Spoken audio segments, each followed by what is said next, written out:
নমস্কার, কেমন আছেন সবাই? আশা করি খুব ভালো আছেন। টাইম ফর কুকিংয়ে আপনাদের সকলকেই জানাই অনেক অনেক স্বাগত।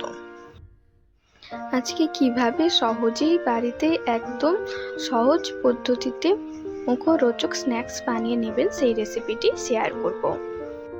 আর এটার জন্য বেশি কিছু লাগবে না, সামান্য কিছু জিনিস হলেই হয়ে যাবে। তো চলুন দেখে নিই কিভাবে এটি বানিয়ে নিতে হয়।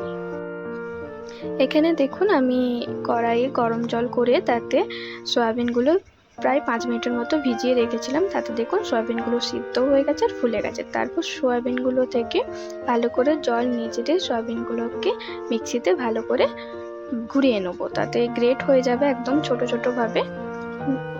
বা এছাড়া আপনারা সয়াবিনটাকে হাতেও একদম ছোট ছোট করে ছিঁড়ে নিতে পারেন। আমার মতে মিক্সিতে একবার ঘুরিয়ে নিলেই খুব ভালো রেজাল্ট আসে, তো আপনারা ওটাই করতে পারেন। এরপর দেখুন সয়াবিনের সাথে আমি আগে থেকে সেদ্ধ করে আলু মেখে রেখেছিলাম, ওই আলুটাকে সয়াবিনের সাথে ভালো করে মাখিয়ে নেব। তাতে দিয়ে দেবো পেঁয়াজ কুচি, আদা রসুন বাটা, কাঁচা লঙ্কা কুচি, আপনারা চাইলে এখানে ধনেপাতা কুচিও দিতে পারেন। আর দিয়ে দেবো পরিমাণ মতো লবণ, লঙ্কা গুঁড়ো, গরম মশলা গুঁড়ো আর চাট মশলা দিয়ে ভালো করে এটা মাখিয়ে নেব।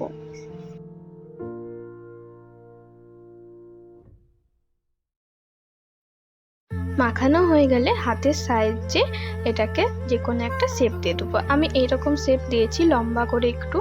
আপনারা আপনাদের মতো শেপ দিয়ে দিবে, যেমন খুশি শেপ দিয়ে দিবেন। এইভাবে সবকটি করে নেব।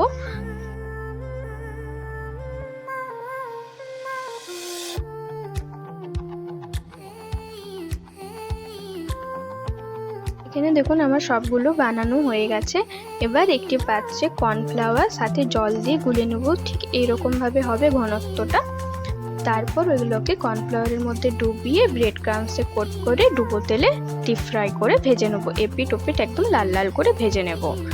এখানে যদি আপনাদের দোকানে কেনা ব্রেড ক্রাম্বস না থাকে, তাহলে আপনারা যে পাউরুটি স্লাইস যে পাউরুটিগুলো পাওয়া যায় সেগুলোকে মিক্সিতে ঘুরিয়ে নেবেন, গুঁড়ো হয়ে যাবে। তারপর তাতে কোট করে ভেজে দেবেন। আমি এখানে ওগুলো বাইরের ব্রেড ক্রাম্বস ছিল না, তাই বাড়ি থেকে এইগুলো তৈরি করেছি। আমি ওই স্লাইস পাউরুটিকে মিক্সারে ঘুরিয়ে দিয়েছি, দেখুন গুঁড়ো গুঁড়ো হয়ে গেছে। তারপর ওতে কোট করে দিয়েছি। একদম কিন্তু বোঝা যায় না কিছু যে এটা বাইরের নয় বাড়ির, একদম সহজভাবে খুব সহজেই তৈরি হয়ে যাবে ঘরোয়া উপায়ে সামান্য কিছু জিনিস দিয়েই। তাহলে আর দেরি কিসের, ঝটপট বানিয়ে নিন সয়াবিন দিয়ে একদম একটি নতুন ধরনের স্ন্যাক্স। বাড়িতে অবশ্যই আপনারা এটি একবার ট্রাই করবেন এবং ট্রাই করে বলবেন কেমন হয়েছে।